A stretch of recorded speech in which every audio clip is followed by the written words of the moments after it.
Good morning and welcome to yet another Micrographics webinar hosted by myself, Carl van Rooyen, application engineer with Micrographics. Today's webinar is a Fusion 360 webinar. We'll be looking at some basic setups to help you getting up and running, kind of aimed at managers, some things that managers need to consider when purchasing Fusion 360 for the first time or when looking at optimizing Fusion 360. So on today's agenda, we've broken it down into a introduction.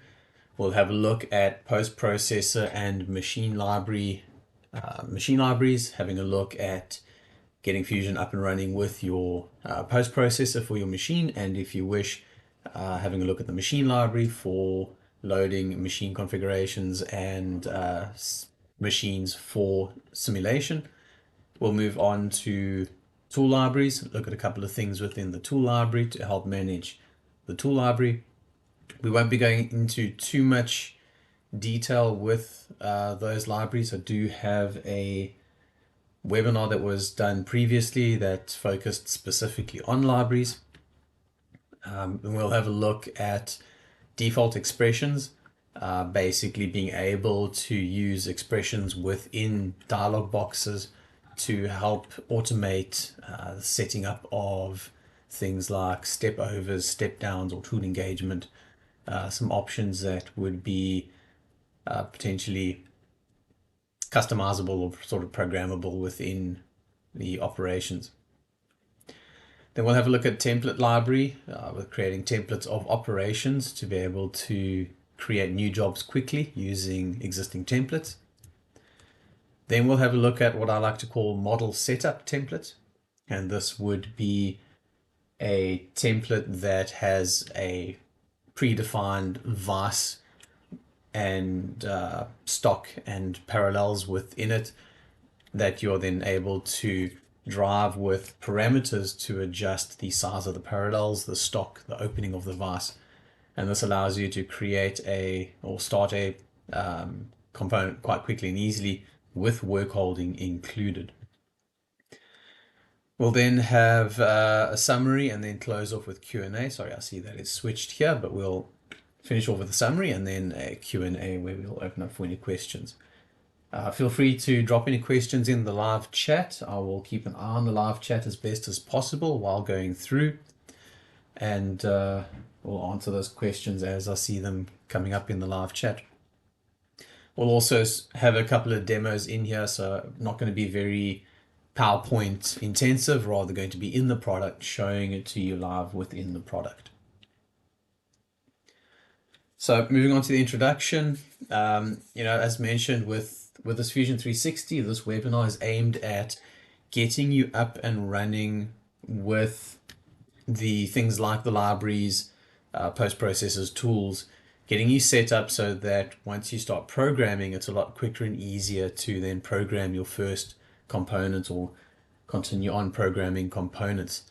So the aim of this webinar is to either get you up and running with Fusion 360 or to help you reduce the time spent programming. If you already have been using Fusion 360 for CAM and you want to look at how can you streamline the process, you might have repeat jobs that are very similar and you want to speed up the process of actually programming those jobs.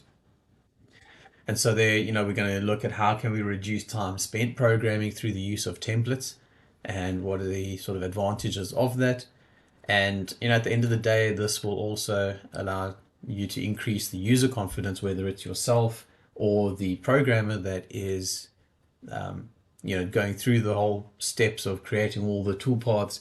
It can increase their confidence within the software as well. They can spend less time troubleshooting issues or values within the operations themselves. And at the end of the day, then that is going to lead to improved consistency because you're using these templates, whether it's the model templates or the actual operation templates, and the what we'll be looking at with the setting up of the expressions where tool parameters or process parameters are being captured and used to calculate values. and that can then improve consistency within the machine shop as well. So jumping into our first section, looking at post processes. When you get Fusion 360, or when you're in the process of looking to purchase Fusion 360, one of the big deciding factors, or one of the big factors that we see from a sales and support side of things is whether or not there is a post processor for your machine. And so the one nice thing is that there is a comprehensive list of popular machines and controllers out there. Autodesk have a website, or the Fusion 360 team has a website set up. We'll have a look at that just now in one of the demos, with a comprehensive list of those controllers, and there are also generic post processors available. A couple of generic sort of Fanuc and Siemens post processors, and then a couple of more specific post processors to specific machines. And so it's always worth going onto that that website. And what I'll do is I'll update the description of the webinar to include that website link as well.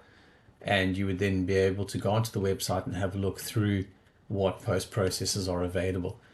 And these post processors are typically available within the installation as well. So if you're running a trial version to kind of have a look and see whether or not the software is for you, you'd be able to pull those post processors from within the existing post library inside of Fusion 360. And with these post processors, you'll be able to create your own user library, which can either be stored locally or in the cloud. And those post processors are open source and editable. So you'd be able to, if you have the sort of programming knowledge, you'd be able to open up those post processors and make edits and adjust them to the machine itself, or have a service provider modify those post processors for you and supply a post processor that would work.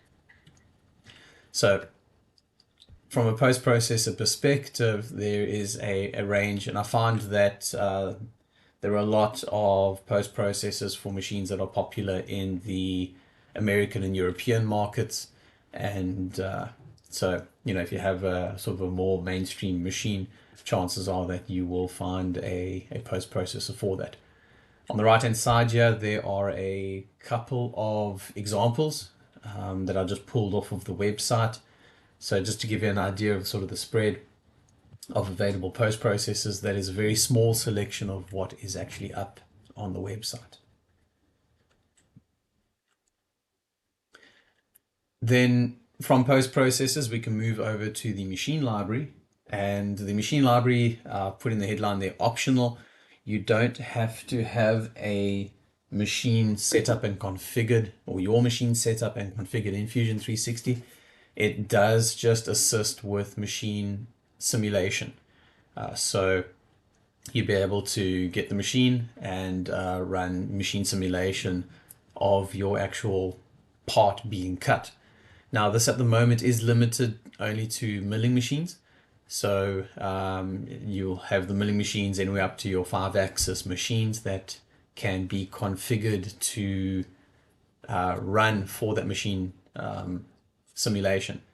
The advantages of using a machine, creating a machine, or using an existing machine from the library is that you're able to set up the machine's configuration. You'd be able to set home positions, your axis travels, limits, your capabilities of the machines. Like I said, with the limits, is it a 3, 4, 5-axis machine? What is the maximum stock size, maximum tool diameter? All that sort of information can be loaded into the machine configuration along with the kinematics. I've got a couple of different examples of machines here on the right hand side, and the kinematics may change. You've got fixed bed machines where with a gantry for the y-axis, or you have machines where the y-axis is on the bed, and so the bed moves. So you'll be able to set up kinematics as well for the machine. And all of this comes together with the machine simulation, where you can simulate your part, your holder, all your machine geometry to see how the part gets machined inside of your actual mill. More specifically for 5-axis, you can see then if visually you'd be able to see if there would be any collisions between things like the spindle and the bed. Unfortunately, at the moment, Fusion only runs collision checks on the tool and the holder. So there's no actual machine geometry checks at the moment, but that would be something to look forward to in the future. Along with machine configuration would be warnings as you are setting up things like your stock size, selecting tools, or setting feeds and speeds. You can get warnings that would tell you, sorry, the tool diameter is too big for this machine, or the tool length is too big for the machine, stock size is too big. So sort of warnings like that that would help you during the programming process. So I'm going to move into product now, into Fusion 360 to have a look at this in product. And we will see what we have available to us. So first things first, I'm going to go to the website just to have a look through the website, show you kind of what you would see here and how you would be able to sort of interact with this. So the website is cam.autodesk.com/HSM posts. I will put that in the description after the webinar, so you'll be able to access that. And the website is broken up on the top right hand side. We've got different areas: posts, machines, print settings, tools, and so on. And so at the moment I'm in the posts for post processors, and we can then search to find a post, type in a brand name or a machine name, and you will get a post processor options that come up. You can also filter according to your machine type and let's say vendor. So if I go with milling and let's say Bridgeport, I did see Bridgeport here, we'll see there's a Bridgeport post processor. So from here we can go through and see, okay, which one would be suitable for your specific machine, and you can download that post processor. So this will be downloading the latest version. We can see it was changed 38 days ago, and this will download a .cps file. So let me go ahead and just going to go save that on the desktop just to make it easier to find for now. And that can then be later on uploaded into Fusion. The same also works for machines. We can go to machines here on the top right, and we can go through the list of machines. We'll see various machines here. There's some generic machines as well that you'd be able to bring down or download and put into Fusion if they're not there already. And most of this is linked into Fusion already. So, first place to look is inside of the product. Look inside of Fusion and see what is available there. There's a nice generic 3-axis router, a lot of Haas machines because Fusion works with Haas a lot. So we'll see there's a Kuma and so on.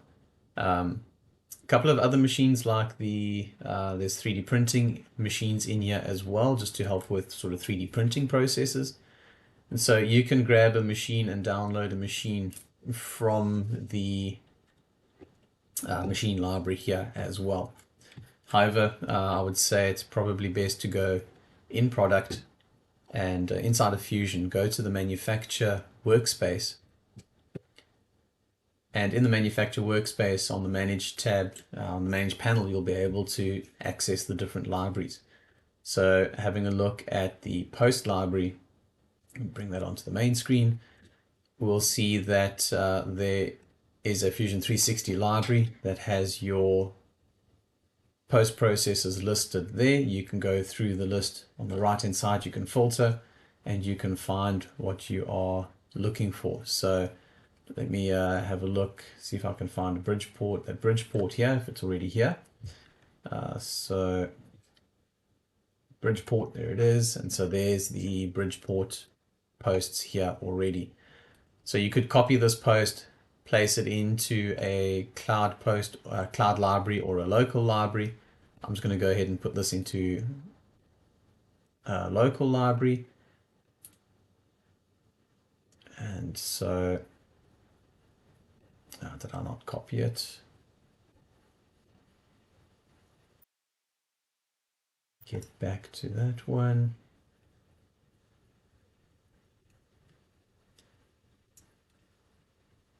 So you can either copy it, you can also drag it and drop it. I'm just going to drag and drop that into the local library. So if I go here, there it is there in the local library. Optionally, if you've gone onto the website, you've downloaded it, you can import that post processor. So we go here, desktop, there's the Bridgeport CPS. I can import that into the library as well. Open that up. That will import in pretty much the same as we have it here. And we'd then be able to have that locally, make edits to it. There's an edit option here. You can edit that. You could export it, email it to somebody else, or import. So you've got various options with regards to the post library, how to manage those. As mentioned, I don't want to go too in depth into this. I do have a separate webinar that covers libraries specifically. So we've got that, and then also the machine library. We can go here into the machine library and we can see recent machines that have been worked with, or we can go into cloud libraries or local libraries and have a look at the different machines. So if we go here, Fusion 360 library, we'll go according to milling, and let's see if we've got any Bridgeport machines in here, seeing that we had the post for it. Unfortunately not. I don't see Bridgeport here, so I'm just going to go ahead and go DMG Mori, and looks like we don't have any there, so I'm just going to grab one where I know we definitely have some Haas machines, and we can see here that we have large selection of Haas machines, and we can take one of those, copy it and paste it into the cloud library, and that will download the simulation model, place that into the current active location in your data panel, and you'd be able to open that up and have a look at the kinematics, change up the machine simulation options, set up the capabilities according to that machine. So I just want to wait for this download to finish. Shouldn't take too long. And once you have found a post processor as an optional extra, found a machine, got the model, let's see, it's downloaded it. Now it's asking where to save it. So you'll set your location where you want to save it and save.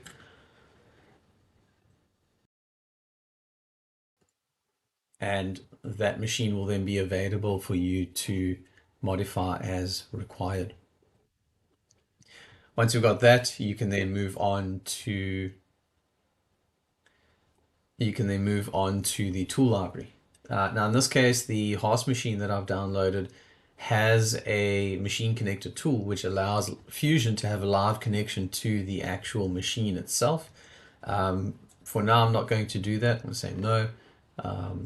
I don't have a Haas machine, so I won't be able to connect live to it. So I'm not going to worry with that. So while that works in the background, I'm going to head back into the PowerPoint and just move on to the next section, which is the tool library.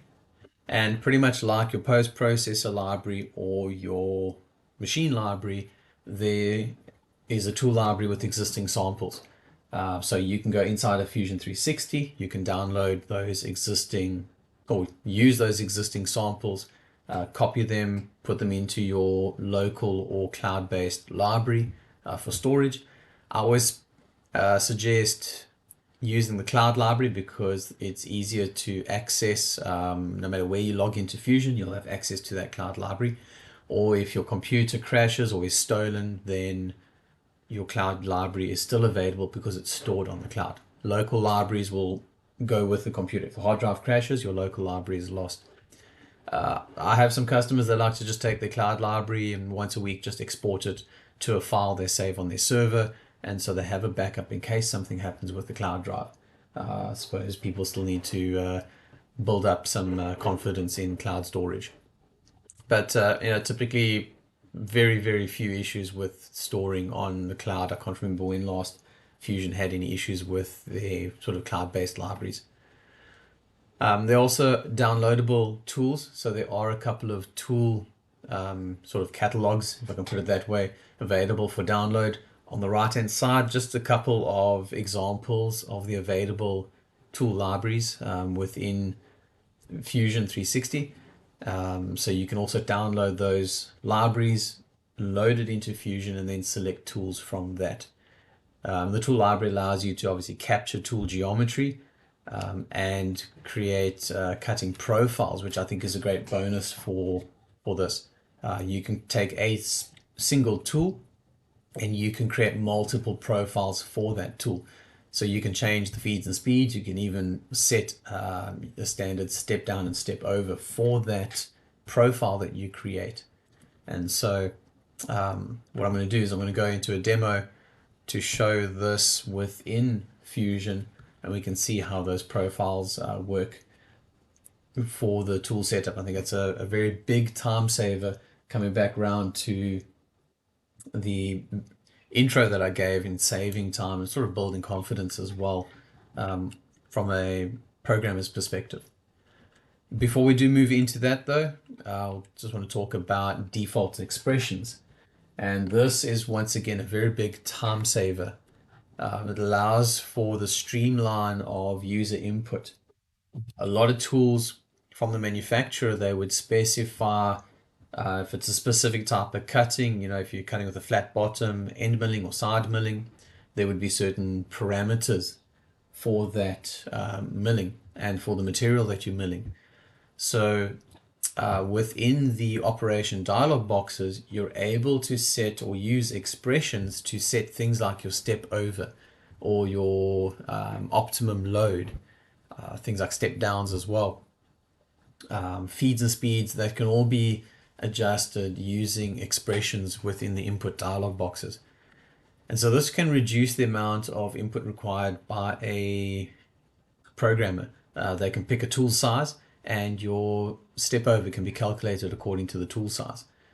So what we have here on the sort of the right hand side, we've got an expression there that's quite a long expression, but essentially what it's looking at is it is looking at two different values and is finding the biggest of the two values. So the first one is looking at if it is a bullnose tool with the corner radius, it's looking at the flat diameter on the tool. So looking at tool diameter minus the 2 times the core radius. So it's finding the flat and then multiplying that by 0.7. So 70% step over on the flat area of the tool. And it's comparing that, it's looking at tool diameter times 0.05. That's actually quite a small value there on that. So it's looking at tool diameter times 0.05. Which of those two is the bigger value? And it will use that as, in this case, the step over for the tool. Below that in the dialog box on the right, you'll see reference parameters in the search box. So you can search for different values, or you can search for different parameters. So just something that we can see there, there's reference to bottom heights, there's reference to both sides, things like your tool geometry, tool diameter, tool tip, diameter, number of flutes. There's a lot of information that you'd be able to pull from this. And there's some examples here, starting from very basic, just taking the tool diameter and dividing by 2 to get half, or 80% of the flute length for something like a step down. There's a math.min to get the minimum value. And so there's quite a lot here that you can do with the expressions. I like this example right at the bottom. It even looks at the step over based on the tool. So if it's a face mill, it will use 95% of the diameter. But if it's not a face mill, then it will use 40% of the diameter. So if you're facing with an end mill, you'll only use, let's say, 40% of the diameter. So this is very useful for automating the input process. And that kind of links back to the tool library as well, because you can pull a lot of tool information from that. Interesting one here is the tool type. So it's specifically looking at the tool type and the text in the tool type text box. So going into, next step before the demo is, having your tool library set up and going into your operations and setting up expressions in the operations is, one step in automating the process. But the next step would be to create templates of the operations. So Fusion has a template library which allows you to store commonly used operations or workflows. So in this example, you might use 3D adaptive roughing with a large end mill, and then you step down to a smaller end mill to do some rest machining, and then you do a third operation for semi-finish and a fourth operation for finish. Maybe it's a very simple part and you do lots of variations of this part. Those 4 operations can be saved as a template. So what we're seeing here on the right hand side is sort of a template roughing operations, and at the bottom it's showing us the operations that actually are being used. So we've got 4 operations there: adaptive, pocket, contour, and scallop, and those are a template that then can be loaded into a new setup, and then it has the predefined settings. Tools are already selected, step overs and step downs are already set, there's tolerance set on the passes, on the pass geometry, stock to leave is already set up for your roughing, and so on. And this minimizes the amount of selection that you need to input. Maybe you change a tool out, you re-choose geometry, so reassign geometry selections, so things like boundaries or selected faces to avoid or touch, would minimize the input required to only 1 or 2 sort of things that need to be selected on the model. So going from that, we're going to go into the demo. So back into firstly the CAM website, where we can go to the tools page, and this would allow you to go through and find a tool library, so you can look for your preferred supplier, see what is here. I'm going to go ahead and download the Guring. So there's this Guring. So if I go here for Fusion 360, I'm going to click on that, and it's going to download the that tool library. So once again, I'm just going to save this on my desktop. It's going to download, and then inside of Fusion 360, we can go to the tool library, and that can be then imported into your specific library. So I'm going to go here, just my local library for now. Grab the library here.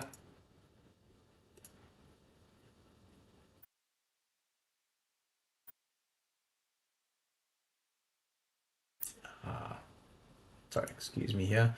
Let me do it this way. Nice quick way of doing it is here directly inside of Fusion. There's also a link, download vendor libraries, and that will open up that website as well, where you can then grab those tools.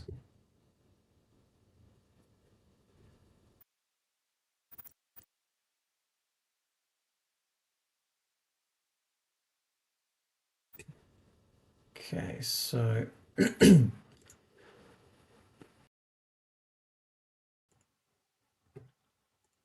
me. Okay, so I seem to have, there we go. I was struggling to find that there. So what you would do is you would right click in the open within, or select your library, right click on the library, and you'll have an import libraries option, which would then take you to your browsing window. You can browse out in Windows Explorer, desktop, there's a Guring. So that's a solid hole making. I'm going to open that up, and that will then upload that entire library to the selected library within Fusion. From there, you can then pick and choose the product that you use. So this will be quite an extensive list of tools, and so we can use the filters on the right hand side to filter and show a specific tool or tools within a specific diameter range, and you can then copy those and then paste them into your own customized library with the tools that you use from that supplier. This might take a second or two, so what I'm going to do while this uploads, I'm going to go back to Chrome and just show you here on the Fusion help page the expressions reference help. So this kind of explains how you can use the expressions within your operations, like your roughing or scallop finishing passes. So as we saw in my Excel, sorry, as we saw in the PowerPoint, we had those examples, but if we scroll down, it will go continue to show things like conditional statements where you can look at, well, if the tool diameter is greater than 5, then the setting will be set to 2 if it's true, and then 1 if it's false. So the set is basically, or the way you set it up is you set your condition, and then what happens if it's true and what happens if it's false. So if we look at if the step over is equal to 1, then we'll have the value set either at, if it is 1, then we set the value to 0.1. If it's not 1, we set the value to 0.2. And we can see if I scroll down, various different examples, and what's important here, I think the thing that's a bit more difficult to find, especially within the software, is the math functions. So various different math functions. You've got square, square root, there's trigonometric functions as well, rounding functions, so quite a lot here that can be done. You can get absolute values. And so all these math functions can be input when you are programming your values within your operation. Let's go back to Fusion. I see this. Oh, it's not responding. It looks like it's still thinking with that upload. This is the joys of doing things live. I probably should have pre-uploaded this one, but here we are. So, coming back to this help table, within the expression dialog box that I'll show you, there is a information icon you can click on, and it will take you to this page where you can then go through and search for the various functions. If I go back a couple of slides here while we wait for Fusion, you will see in the expression box there is that mathematical function, and below there's the parameters. So you can search for the parameters, but unfortunately the math functions are not in that search box. That is purely the parameters from your tools or your operation that can be found in that parameter box. And you can build up some quite decent parameters within, or some decent expressions within this dialog box. Let me come back to Fusion. Let's see, there we go. Okay, so we now have that Goering solid hole making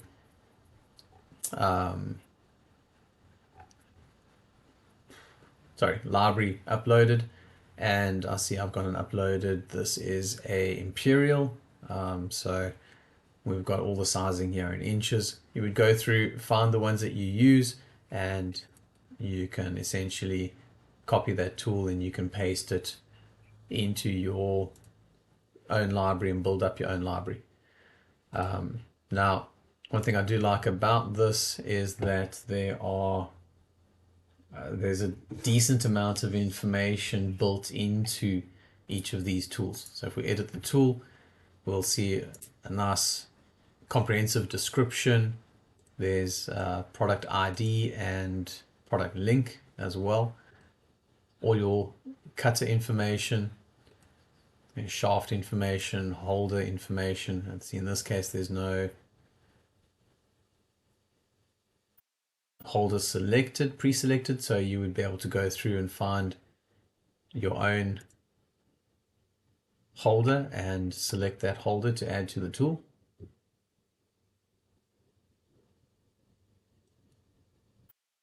And then you can go across to cutting data. Now in this case, this one has no cutting data predefined on the default preset, and you'd be able to go through and put in your spindle speeds. It'll calculate out the surface speed. A little FX here lets us know that these are calculated values. You can set your plunge feed rate. And just to show that we can use those expressions, we can actually take this as spindle. So I'll start typing in spindle. So tool spindle speed, let's say divided by 2, and press enter.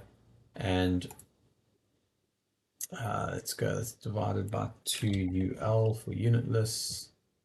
No.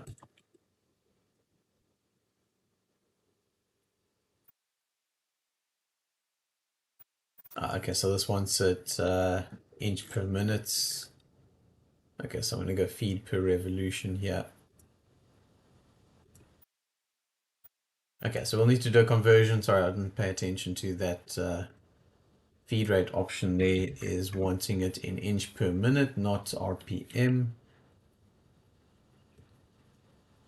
So you would go and you would add in, you can do your calculations, you could add an expression in here and work that out. Now that would be the default preset. What you can do on the left hand side is you can add presets by clicking on the plus at the top left, and that will add multiple presets. I'm actually going to go out of this tool, and I do have some predefined tools here with presets. So I'm going to grab this ball nose here, go to cutting data, and we can see here that there are predefined 3 predefined presets. So there's a half feed, a finishing, and a profiling preset that can be changed between. So for the half feed, for this tool, the cutting feed rate was set at 210. And you'll see in this case, passes and linking, there's step overs and step down setup. And so those are available there as well. And if we change this, the values update on the right hand side. Okay, so you can download tools, create your tool library, and then part of that is in the programming. As I mentioned earlier, is actually using templates to program. So for a part like this, actually pre-set up a template earlier. So we can right click on the setup and say create from template and select the template that you'd like to use. So I've got a template here, 2D part. If I grab that template, it will load in all the operations for this part. So now the facing operation requires no input because of the way it's programmed. It's already calculated out. There's our facing operation for this part. No input required. Now for the roughing from the outside, we'll edit that. We'll see that the tool is selected, but the geometry, the chain there needs updating. So yeah, we can hit the edit icon there and select the new chain for that. And it should be able to just hit OK unless there are any height offsets. That looks fine. I'll hit OK, and that will then generate that toolpath. So quick change there, just updating the selected geometry. Now, with regards to things like the optimum load, if we wanted to use expressions to update this, we would click on the right-hand side here, and then that will give you a list of previously used values. So you'll see tool diameter times 0.2 for 20% of the tool diameter. And there are options below for saving this as the user default. So whatever you choose, let's say it is tool diameter times 0.2. You can then save that as the user default. And that will be used going forwards. Next time or if you change the tool, the diameter or the optimal load would update according to the diameter. And here as well, we can edit expression, where this will allow us to then actually go in and modify the expression as required, put in any information there that we need. You'll see one of the expressions, I don't think it's loaded here. One of those expressions was that one we saw where it compares the different diameters depending on the tool itself. So you can go pretty much any of these dialog boxes and you can set up like a minimum cutting radius. You can link that to the tool diameter as well. You can link it to other tool information that is available. So if I edit expression here and search for tool underscore at the bottom, you'll see all the different tool geometry information, descriptions, diameters, cutting feeds, feed rates, all of that information is available to pull to then calculate out your actual inputs for these. So that goes a long way in automating the input of the settings for the toolpaths that you are creating.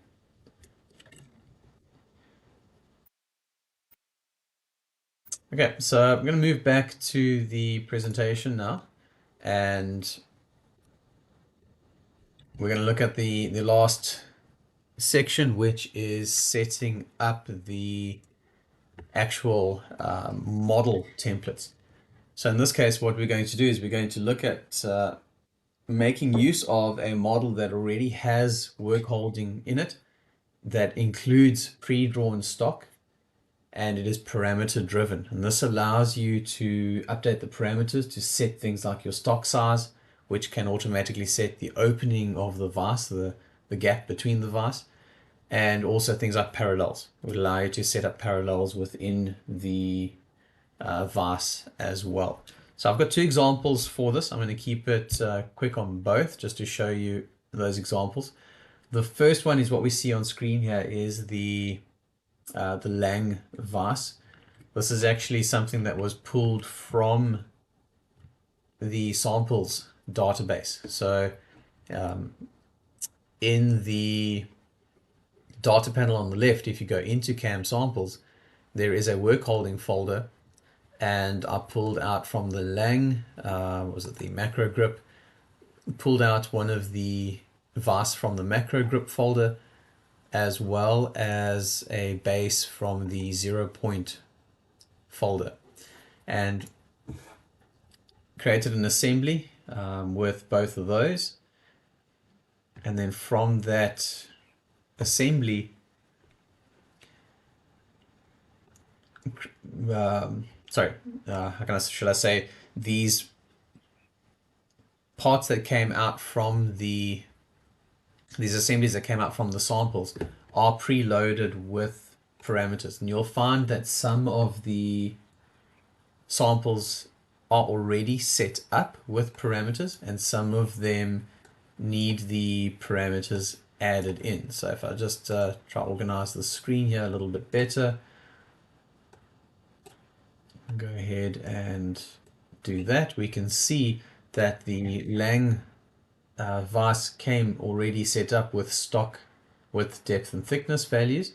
So we can adjust those parameters to set the stock size and thickness.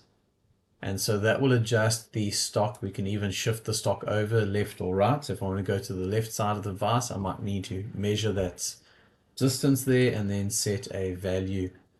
I think this is looks like the negative is there to the left. So well, it depends how you're looking at it, but there we go. We can adjust the offset from the center of the vise out to the side as well. So depending on what your setup looks like. Now these parameters are driven, or are driving, the geometry of essentially the stock. So if I go to the stock component itself and go to the sketches, I can edit the sketch, and then we see here we have the stock width, stock depth values, and the extrusion will give us the stock height for that. Then that stock is connected to the jaws using a joint, and that joint essentially is what is going to open and close the jaws as the stock size changes. Now for this example, the stock itself, the vase itself has a step in it to grab onto the stock. So you're always engaged at a certain depth on the stock using this style vase. But another example that I have here has been set this one up before the webinar to have a set of parallels in there. So I've just color coded this to make things a little bit easier to see and to explain. And what we have here is the two green boxes represent a set of parallels between the jaw faces. And on top of that, the yellow box is the stock. And so in this case, I brought in this check one lock vase, took that from the samples database, opened it up, did a file save as, saved it, and that came in with the base, the rear jaw, and the front jaw. And those jaws were connected with a slider. I did, however, I think that was a as-built joint, so I ended up deleting that and putting in a standard joint so that we can adjust the offset between the two faces. And that offset for that, if I edit the joint, let's have a look. Sorry, my apologies.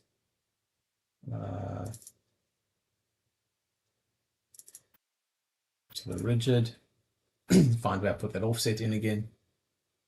Sorry, rigidly connected the two jaw halves together and use the offset in the Z direction for that joint as the stock Y value. So the stock Y value, depth of the stock, is going to adjust the offset of the jaws, and the actual parallels themselves, also the sketch created to set the footprint of the parallel, the X and the Y values, extruded up on the Z value. And these are all parameters that are driven from the parameter dialog box. So we can set the stock, let's say it's only 100 millimeters wide. Stock Y, let's reduce or increase that to 100, and we can see that everything is updating. Now, for the how much of the stock sits between the jaws, we would then adjust something like the parallel Z height. So if we want to drop that down, and the next parallel size down is a 40, we can go and put in a 40 and reduce that height. And maybe even just a 30 and to bring that right down. And so you can adjust the size of the parallels. Also your length, you might want to be able to get down a little bit closer between the jaws, so you go with a shorter parallel. And so I'm going to go with something like 80, so the parallel sits under the stock. And you can go through and adjust those values as needed. So you would have your template set up like this. I'm going to go ahead and save that one as it is.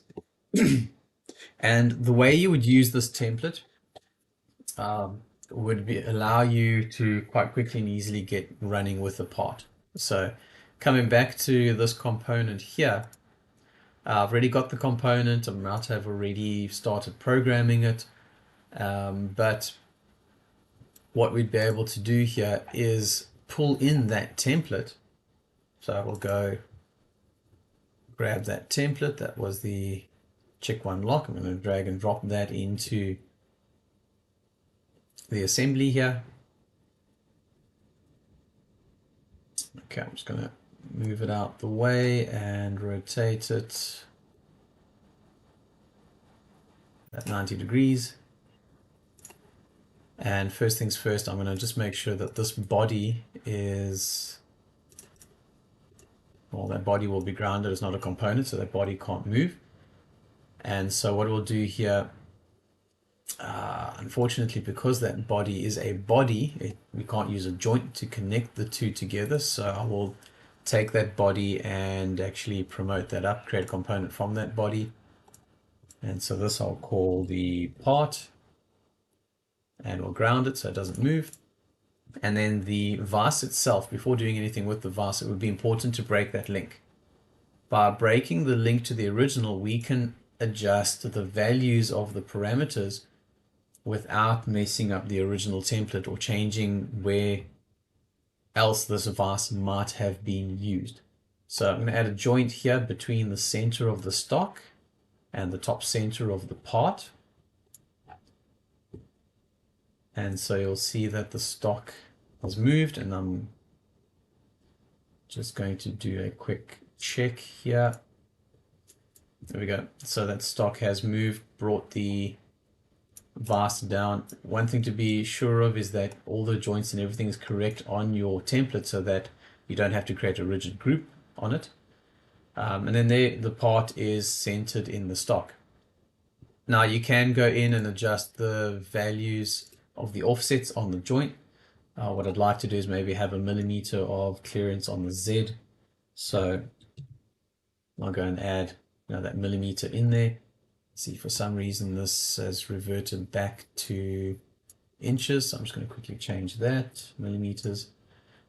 And so you can have a look at the size of the part and you can go into your parameters, and all those parameters from that template have been brought into this model. And so we can adjust the stock values.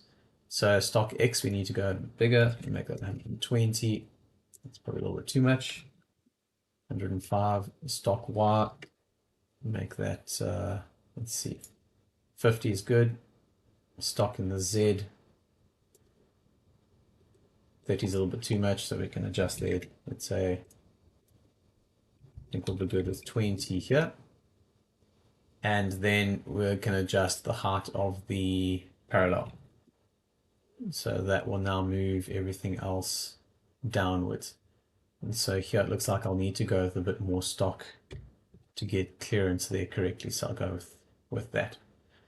And that is it. That is the vase setup with the parallels and the stock and the part. And the last thing to do here would be during the manufacture process, when you create your setup, is to go and select what is what. So the model itself is the part, the fixture is going to be the vase. So I'll go there, grab the vase as the fixture, or we don't want the stock, so we can't grab the whole thing. So we'll go base, rear jaw, front jaw, and the parallels. We can also go and add a fixture attachment point if we were going to do a machine simulation to attach that to the bed of the machine. But lastly, stock, we can go from solid, grab the solid, hit OK, and we then have our setup. Now, obviously, we would change our work coordinate system as necessary, but we would be able to carry on with the programming now, and we have something sort of tangible. We have that actual vase in there that can be used as a reference. We can see if we're going to hit the vase with that roughing operation around the outside.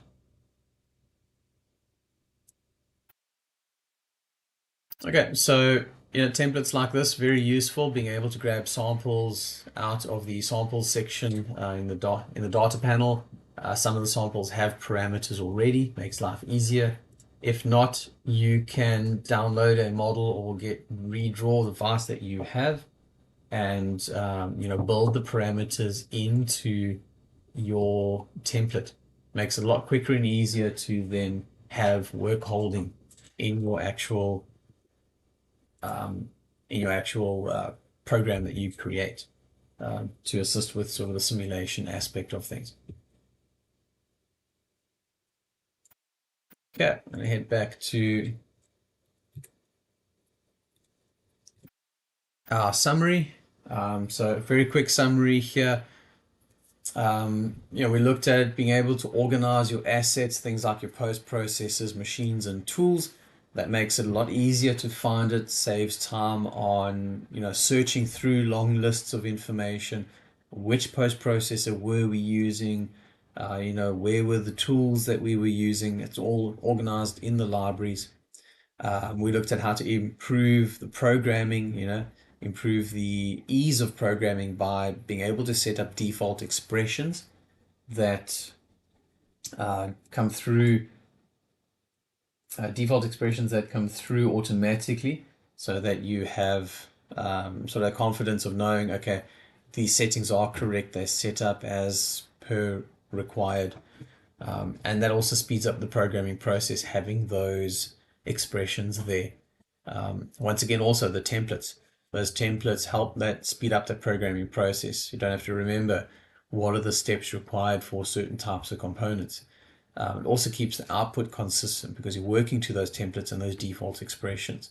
And it also, in effect, helps store intellectual property, helps store that the memory and the know-how of the operators, the programmers, that information that they fill in is kept there and kept consistent. So you can have a junior programmer running, and they don't need to necessarily have all that information immediately on hand.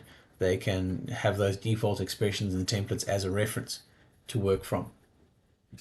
So all around, just looking at those few aspects to help sort of pre-set up or help optimize the use of Fusion 360. And with that being said, I'm going to go over to some Q&A. We'll open up and see if there's any questions that came through. I've been keeping an eye on the live chat. It's been pretty empty. I haven't seen the participation or participants panel. There was no one, well, not sure if anyone joined and left, but I see the live chat was empty. So, and currently no participants either. So if you are watching this after the live, if you're watching the recording, feel free to contact myself. You can see my information there at the bottom of the screen. You feel free to drop an email with the questions regarding this webinar. And that would conclude our webinar.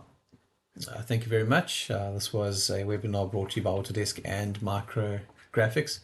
If you did like this webinar and you want to see more, please find us on YouTube. You're obviously watching it from our channel, so please give us a like and subscribe, and check out our other up and coming live webinars, and also the recordings of any of the old webinars.